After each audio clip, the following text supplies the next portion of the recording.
And we're live with Jeff and Morgan. And Stay we're alive. live. And we will be reviewing Episode 9, Season 1, Blake 7, Project Avalon. I can do a little overview of the plot. Won't be long. Here we go. On a frozen planet, Travis stages a raid on a resistance meeting, kidnapping a rebel leader named Avalon and leaving her supporters for dead. Elsewhere, the Liberator crew are preparing to rendezvous with Avalon. Blake and Jenna teleport down to the planet and meet the massacre's sole survivor, Chebnar. Aided by Villa, they proceed to the command center where Avalon is being held and rescue her, despite fierce resistance from the guards. Back on board Liberator, Blake's examination of a captured rifle, which has been doctored to deliver non-fatal charges, leads him to suspect they may have been set up. Initially, Chebnar is suspected, but they then discover that the woman they have brought on board is in fact an android double of Avalon, programmed to crush a small capsule that will release a short-lived but fatal virus into the Liberator's atmosphere. Avon reprograms the android and Blake teleports with it back to the surface. He forces Travis to surrender the real Avalon by threatening to have the android crush the capsule. As a result of the project's failure, Travis is suspended from duty by Servalan pending a full inquiry. Should be inquiry. What do you think? How many out of 10 do you give that episode?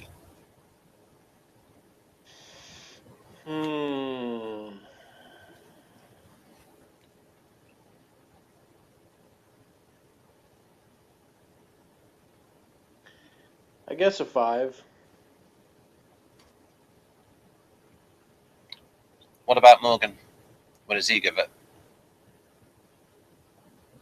He gives it weird look out of 10.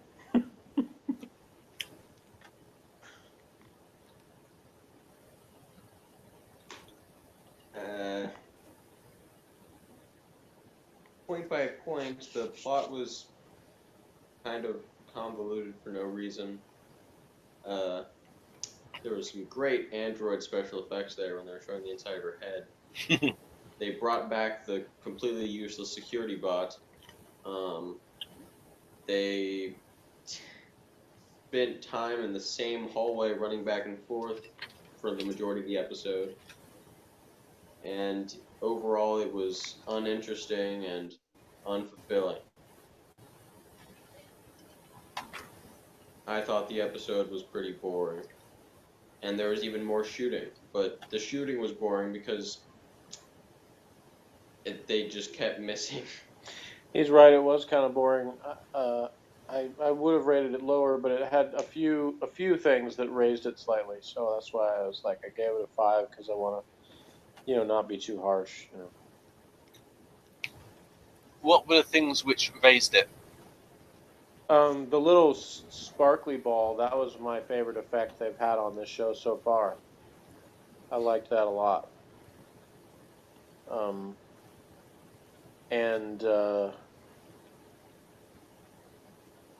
I liked the Avalon girl, especially at the beginning when she was like in the fur coat and seeming all tough. And Jenna was back in her sparkly space outfit for like a minute, and then she changed into the really light coat, which apparently it is fine because it has space age effects that make it warm. Yeah, some fur lining for no reason.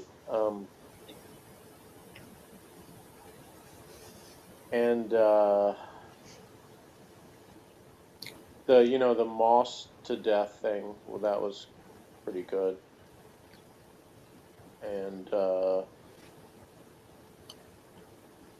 I liked Avon finally being like, no, we're going to do this thing because I said so, because it makes sense, and we're not just going to do whatever Blake says. I mean, he's indicated that before, but this was the first time he really got a chance to, like, put that into motion or whatever. and he showed he can, like, take command and stuff. So that was good. There was something else that I'm not thinking of now because I'm tired, but there was one part where I was like, There's a nice shot of Avalon with hardly any clothes. yeah. I've got a picture of that. Yeah, they had, like, the outfits. Do you now? Yes. That they had them wear in the thing as prisoners or whatever. Oh, yeah, and I liked the part at the end with the reprogrammed primitive robot or whatever. The only way it would have been better if the Supreme Commander said she was replacing Travis with the crude robot.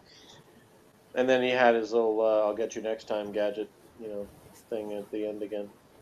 That Right. time I saw some more emotion in it because he was like, he wasn't the same old thing. Like the first time he was like making some weird oath thing that I didn't care about. This time he was actually genuinely upset. You say so. I do. All right. And then I was like, oh yeah, when they got Avalon on board, I'm like, now they finally really have 7. So He said they should. now they can throw Squirrely in the airlock. I thought he had some good lines, Squirrely. Nah, they weren't. He said a few good lines. Overall, he's just like their lockpick. Morgan said he needed to use more explosives. Yeah. I was like, there are multiple things that Blake, he like goes the sneaky route or whatever. And I was thinking of a way, because he said throw him in the airlock, so I was thinking, but they need him to pick locks. And he's like some genius, so even if someone else knew how, they wouldn't necessarily be better than him. But then I was like, but then when has he ever proven himself to be a genius? Well, yeah, because he said that one door either required a genius locksmith guy or a lockpick, or a crap ton of explosives. So according to him, then I realized that all they needed was a crap ton of explosives. He never said crap ton of explosives. That doesn't happen. That's the exact quote. That's not. Anyway, so I vote that Blake needs to get way more explosives. Now I was talking about how if I was doing the same crap he was, I would use way more explosives than he does. Okay, so if I was making the crew, with the additions already, we already replaced Squirrely with the blonde chick who killed the other guy on that other ship. So, and in this one, Avalon could replace Callie. She's been pretty useless, so we can get rid of her too. She has been pretty useless, but I don't like Jenna because I think she's useless. No, she's better. No, she's really not. Yeah, that was the coolest that the Avalon chick looked right there, and he's showing her with the fur coat being all like. Yeah, that's true. Like, it all went downhill from there. Yeah, her whole character. It's just like, oh, yeah, it's like the best acting moment as well. Like defiant face in fur coat is the best part she played. Best scene. And it's yeah. And I wonder what's actually in those pools, because it's a frozen planet, yet it's water. It's liquid in there. But nice location work, though. Actual proper caves. Yeah, maybe. And I don't know why they got an M16. Must have got that out of the museum. There were no M15s available.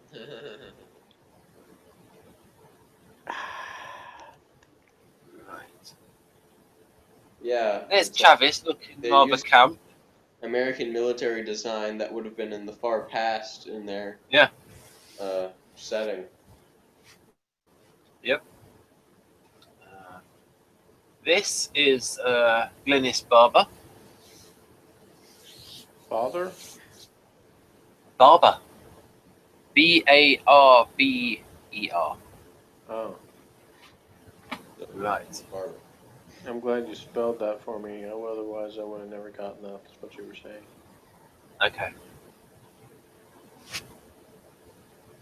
Morgan's favourite shot. You're saying that, but you have a picture of it. No, he was talking Yeah. Avalon. I've got lots of pictures. Right. What other chick?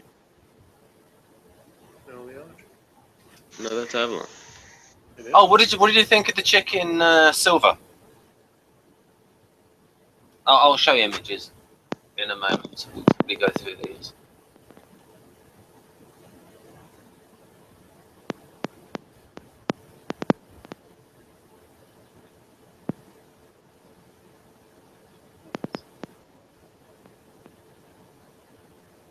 Some good lines as well. We'll go through these. Sound's going a bit peculiar.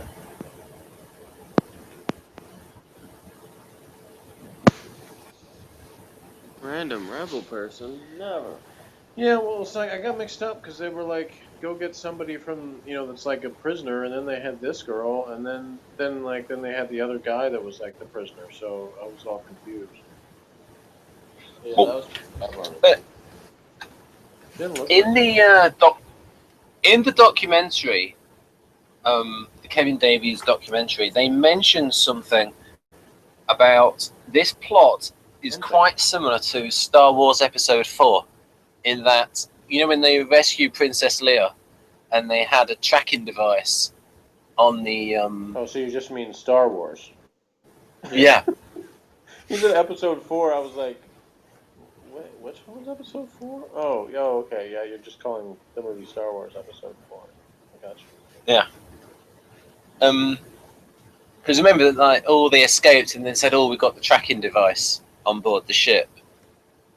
No, I don't know. And I've only Right. seen Star Wars like 93 times, so there's certain lines that I don't have memorized yet. right, okay, fair enough. Like, my dad then we always have used to say, punch it, Chewie, even though Han never actually says that.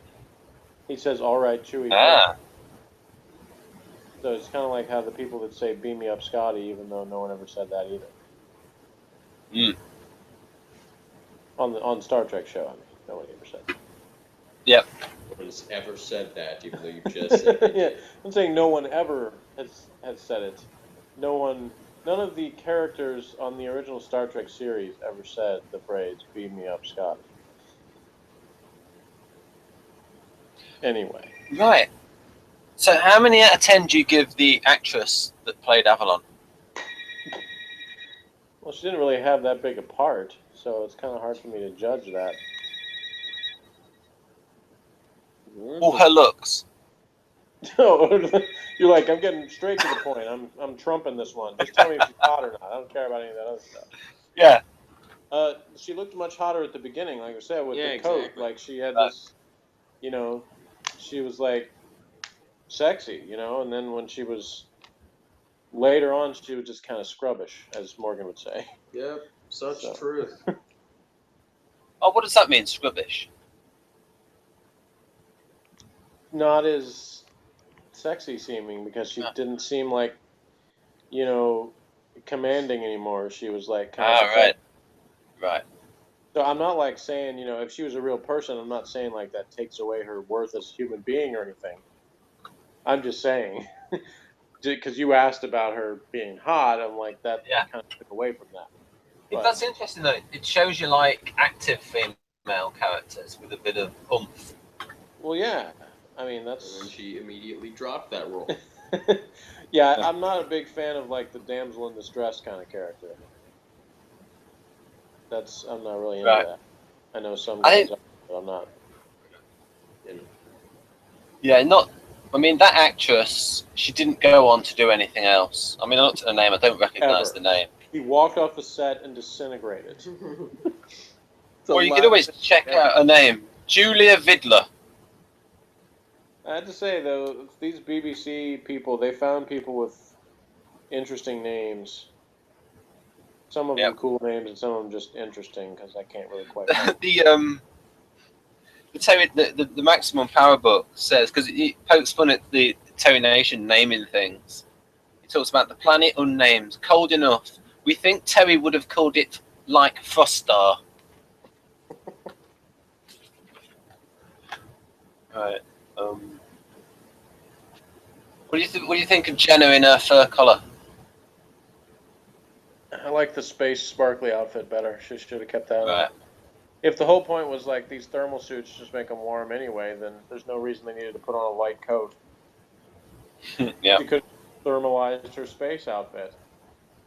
You know, because I get that the whole point is they didn't want to like have them be wearing these bulky suits where you couldn't tell who was who and stuff. So as long as you were gonna have a there's a word for it, but I can't remember, where you just make up something, make up some sort of non-scientific thing to just, you know, Technobubble? for convenience of plot. Plot MacGuffin? What? Is it Plot MacGuffin? Maybe. If I knew it, I would say it. But Right, okay.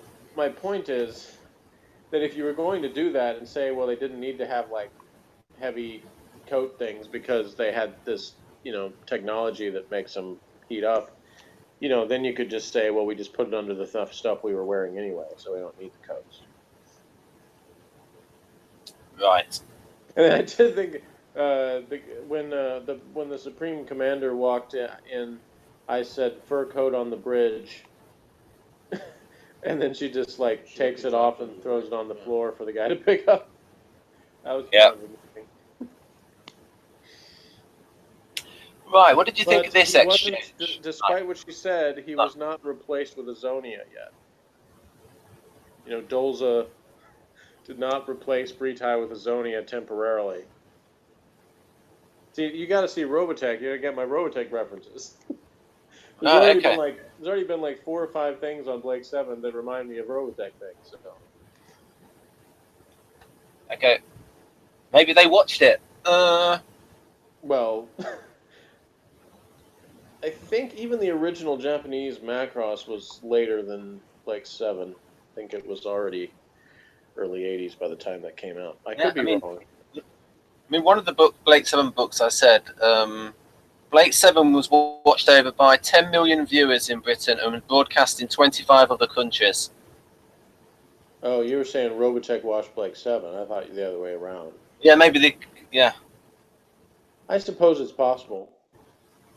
Because, see, Robotech was taken from a Japanese, well, 3 different Japanese shows that were combined into one American show by a guy named Carl Machik, or Masick, however you pronounce that.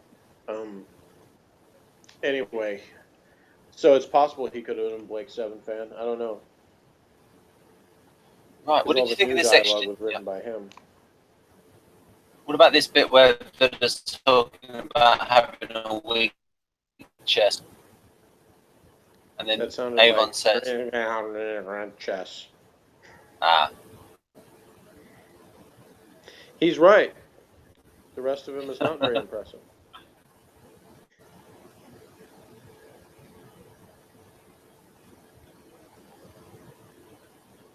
Yeah, just leave it on a smile for the rest of the video. That'll be good. But we need to wrap this up in a few minutes anyway. So. Okay. Well, I'll just quickly go through these images. Will he do? Yes, he do.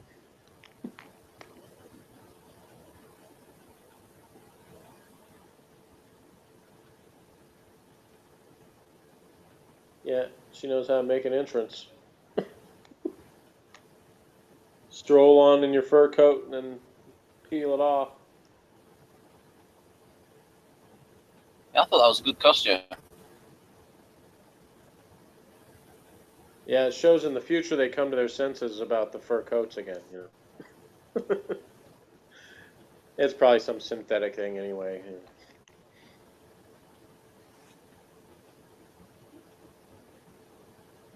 Right, so let's go through the book, comedy book, Maximum Power. So it says here, writer, Terry Bloody Nation. Opening shot. Stock footage of snow with snow superimposed over it. Yeah. Yeah, I mentioned that. He did. You just described the story. Travis, couple of hours and it should be all over. He means about 50 minutes. Then we got Avon. There are humanoid creatures called subterrons. They live in caves. Quite what that says for their intelligence, I really wouldn't know. In a nutshell, needlessly complicated trap sprung. Right. Right. Alright, here we go. Information section. Travis seems to be wearing one of Servalan's coats. I can just picture him swiping it on the way out of her office. Does Travis really need those goggles in the snow? A monocle would be better. Villa's sideburns are really... It might not be available in monocle. Yep. Villa's sideburns are really starting to find their feet now. Avon's look of bemusement as he watches Villa trying to get his coat on is terrific. Costume designers do seem... Yep. Yeah, I didn't understand. Pardon? It was a little bit weird how they dragged that out for no apparent reason. Yeah. It was like That would have been if I was in charge of that. I think I would have cut that. Yeah, I would have as well. Costume designers do seem to put more effort into Jenna's outfit than Callie's. Once again, she looks like she's been... It looks like she's pegged the sheet to her shoulder blades. I think that might be because the costume designers might have thought, oh, the actress is a little bit thin. We might want to hide that. Which one? Callie. They might have thought that Callie, the actress, Jan Chappell, they might have thought she was a little bit thin, so they gave her baggy clothes. She is a little on the bony side. And then I like this bit here in the guide. Gan does not appear in this story, except in scenes where he's required. Yeah, that's pretty much the case in everything. All the characters, certainly, in the scenes, except for Squirrely, because he's never... Yeah. It's almost like he's kept to a minimum. Servalan and Travis have iPads. Yeah, I like the part where the Avalon robot was like beating everybody up, even though she was the smallest one there. Yeah, that was amusing.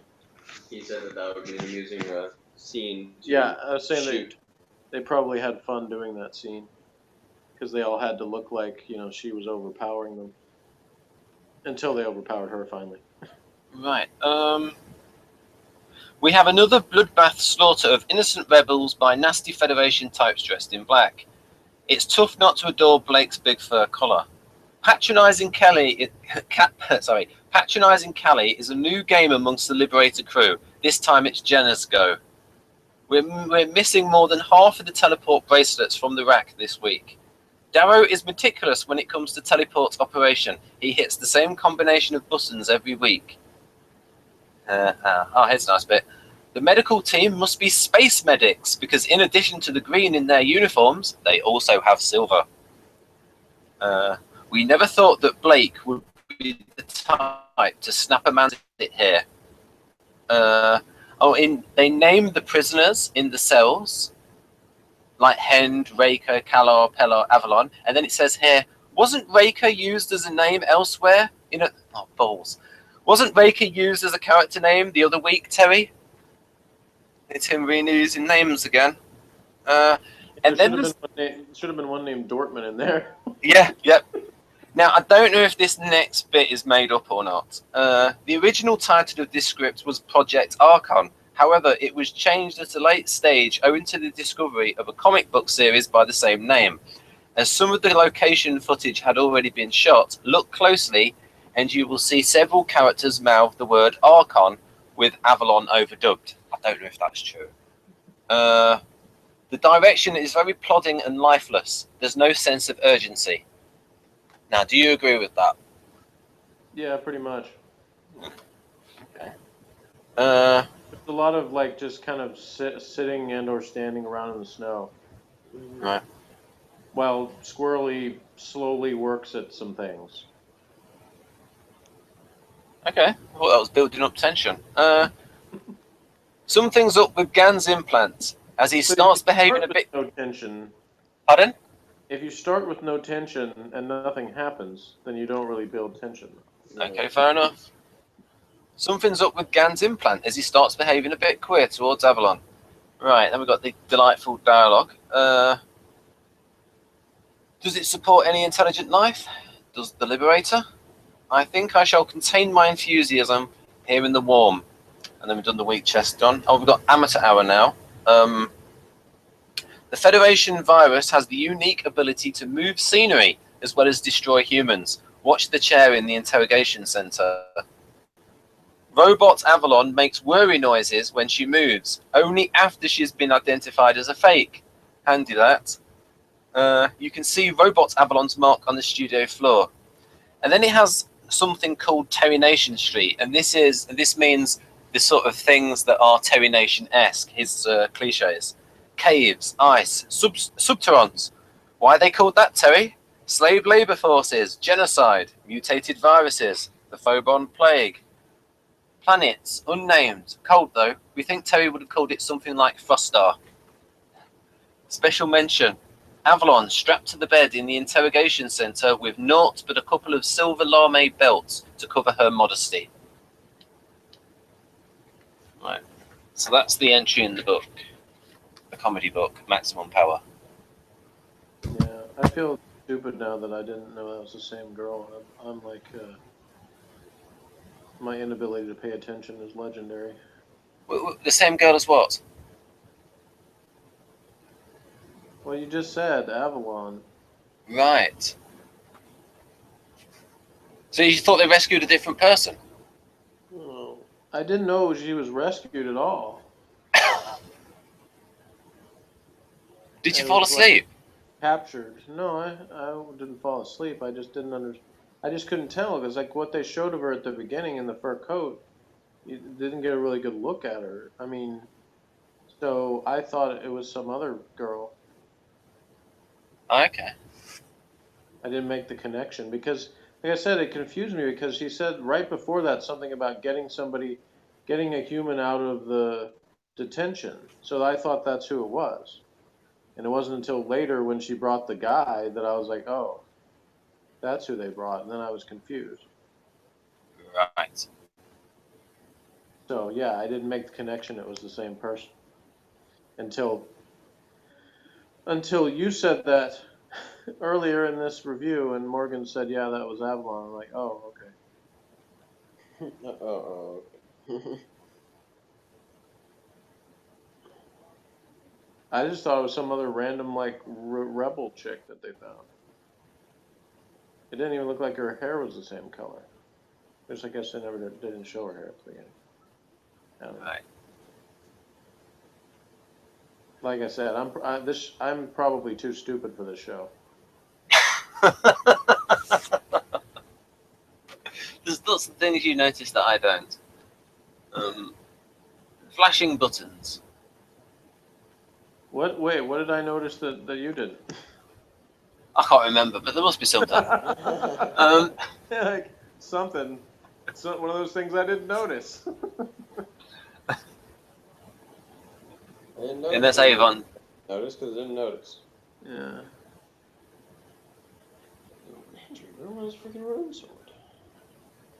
That wasn't a strike. I thought that was quite. I thought his crossed legs were a little camp. Camp. Oh, like campy, like Yeah. cheesy kind of. I don't know. I mean, seems like he would probably do that. And so she's rocking the shades. Yeah, I think they're video shades. Right. Totally space age, dude. Yep. Space age, man. Radical.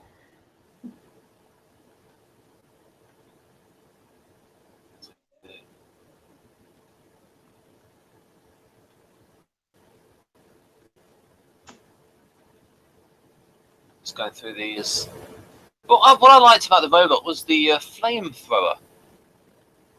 I mean, that might have ticked one of Morgan's boxes. He likes violence, the STP. Did you fast forward yourself?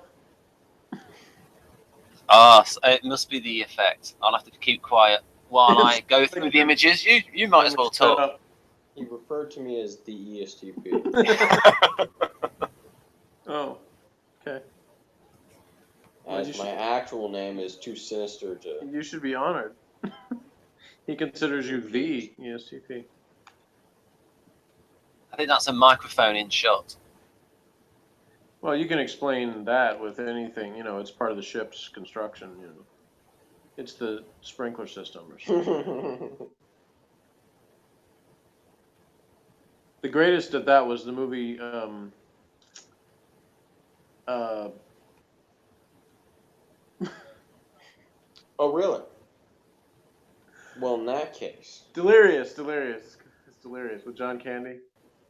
Because it's like supposed to be, the set, and they're having all the problems or whatever, and like so the microphone that appears in shot, whether unintentional or not, you can just explain away and say because it's a TV set, then oh well, we meant to do that. That was one of the mics for the show, so it fits right in rather than just showing how low budget the movie was.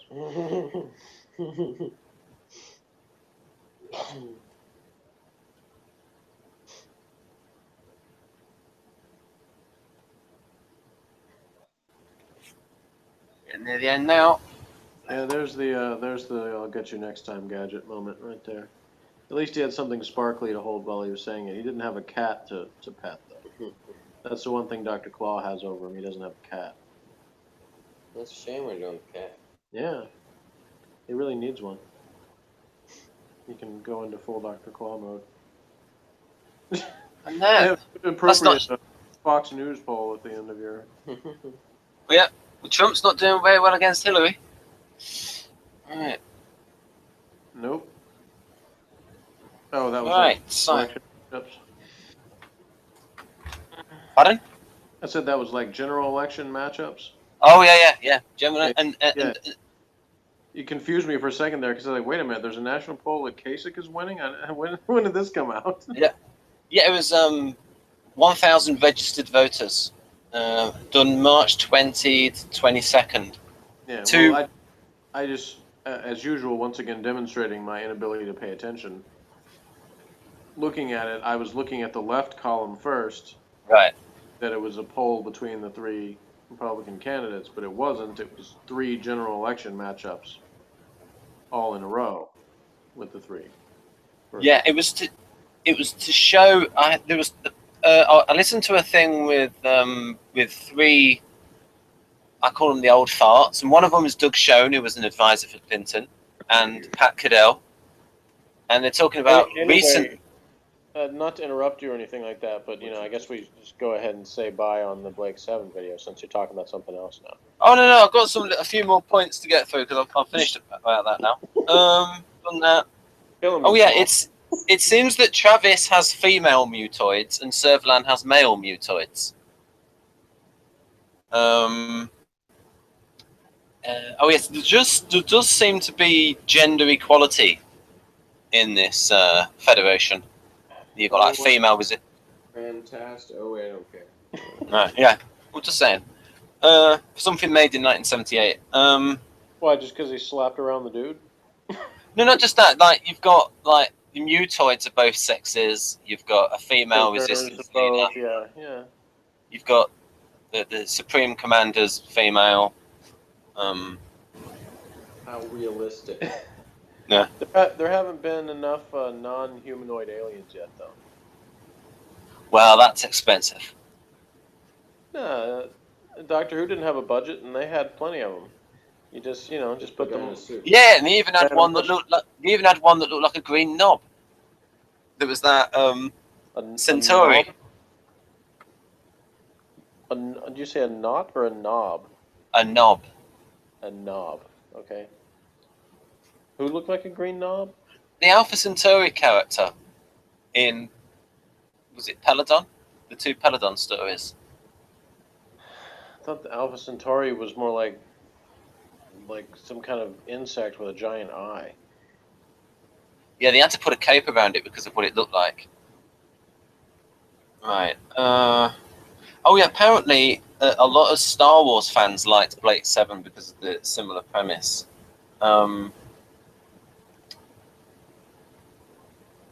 Right, and then this thing. Right, and we got it. Yeah, I liked it when Travis punched him and then said he seems healthy enough. And then I wrote here, when Servalan arrives, close your eyes, Peter. Servalan has arrived. What's that mean? What do you mean? What? Oh, people for the ethical treatment of animals. Oh, PETA. I thought you said Yeah. saying Peter, like there was some guy named Peter. I don't know who that was. Ah, right. Okay. It's See, Mockingjay all sometimes, over again. well, what? Nothing. It's hard for me sometimes with as much as even I talk to you, like the thing with the English accent is like you guys say that the things with R's or without R's the same. It goes like it's interchangeable. So I don't know when you're saying something that actually has the R or when you're just adding a random R that isn't there. Right. Yeah. Yeah, I liked Like how. Donner and Sheener Easton. Those are the ones I always remembered from Graham Dean. Where I'm like, wait a minute, who's Madonna? Right. Okay. And then there was a bit. I liked the bit where you noticed how Servalan was touching Travis, and because the actress I think's an INFJ, and she talked about a female power and a male power. Which actress? The actress that plays Servalan, Jacqueline Pierce. She's very much somebody who likes being feminine. Okay. All right. Right. Right, so that's pretty much. Oh, yeah. Good chunky door I've written as well. Chunky door offering? Good chunky door. The one that. The door that Swirly was trying to get through. Is it Swirly or Squirly? I don't know. Squirly. Right. Swirly. Swirly's like, you know, when you put someone's head in the toilet Yeah. and flush it. That's a swirly. That's a swirl. Right. He's squirrely because he's squirrel-like. He's jumpy and cowardly. What was he trying to get open? I didn't get any of that. What was? Some door. Well, they're trying to open the door so they could get in to rescue Avalon. The point was that there was the main gate stuff that they weren't going to be able to get through. And then there was this like cave entrance through the back that they thought they might be able to get in through. Oh. And so that's why they went in a cave that was simply guarded by completely useless security robot. And I thought they were he had like. plenty of time to open the door. Wait, that was like the. Where was that? God. That was in the cave in order to get into the So, like, base on the planet. Okay, so the place they were with like the prisoners and stuff, Yeah. that was a base on the same planet? Yeah. Yes. I didn't get that at all. Oh, God. Sorry, I told you I'm too stupid. I can't understand what they're talking about or where they are. Everything looks the same. I thought it was just like the place that they were at was like their ship or whatever, or their headquarters or something. Yes, So, it is rather white. yeah, everything's white.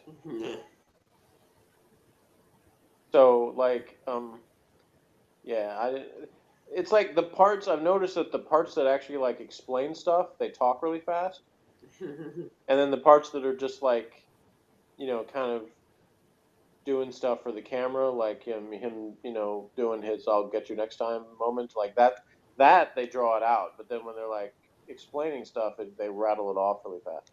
Unless the explanation doesn't matter at all, and then you can understand, or I can understand it. I mean, probably you can understand it anyway, but I can't. I didn't. Yeah, I'm just like I looked up and saw fire, and I was like, he's taking a really long time to open some door to something. I don't even know what it is. Lockpicking requires patience, which is why I don't do it often. So does being a doctor. That's why he's not a doctor. Blake, I mean, because he's obviously impatient with Squirrely's. Yeah, Gan had that one thing where he like healed her arm with the little device, so he's probably the best doctor. Yeah, I guess. Because he has the ability to rub a metal thing on someone's hand. I told you I wasn't good for much, Ben. You should have listened to me. Instead, you're like, well, if we drag this out long enough, maybe he'll say something interesting. What Morgan said? Interesting No things. such luck. Right. Well, it's partly my fault for starting a little bit too late. Partly. Partly. It is my fault, yes. We'll try to start on time. Yeah, I mean, MTH, I almost dropped the hard line on you. I almost was like, nope, too late. Right. Oh wow. How horrible. Okay. Right. So he would have been devastated. Admit it, Ben. You would have been crying. Come on, crying like a good little INTP. You know, you would have been sobbing. no, what would have happened is it would have meant that we'd have done it the next day, and then homicide would have been delayed a day. You're like trying to say that like that's a threat or something. You'll have to wait another day on your precious homicide. I've been waiting this long to kill him. What's another day? But we might as well leave it on this high. Jeff's British accent. Yes, join us next time, Yeah, ladies you and could call it gentlemen. that if you wanted to. All of you out there in I Peter, guess. you Peter supporters, So it's people for the ethical treatment of Arabian registers. I don't think he's really doing his British accent. I think he's going for more of comic the insult. Comic the insult. Comic the insult, comic dog of dog comics. The insult triumph. The Yeah, triumph of insult dogs.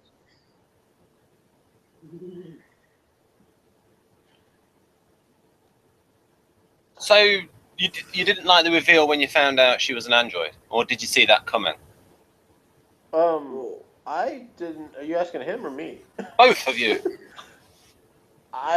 When you say saw it coming, I obviously I saw it coming in the sense that I knew something was up with her, but I didn't necessarily know she was an android. I thought they could have, because they've already like established the Federation can like drug people and you know make them think stuff happens. So my first thought was it's really her. They just like brainwashed her to because they had stuck her in the thing anyway, that whatever it was called. So they could have just changed her so that she thought she had to do stuff for the Federation, just like they did with Blake before. Right, yeah.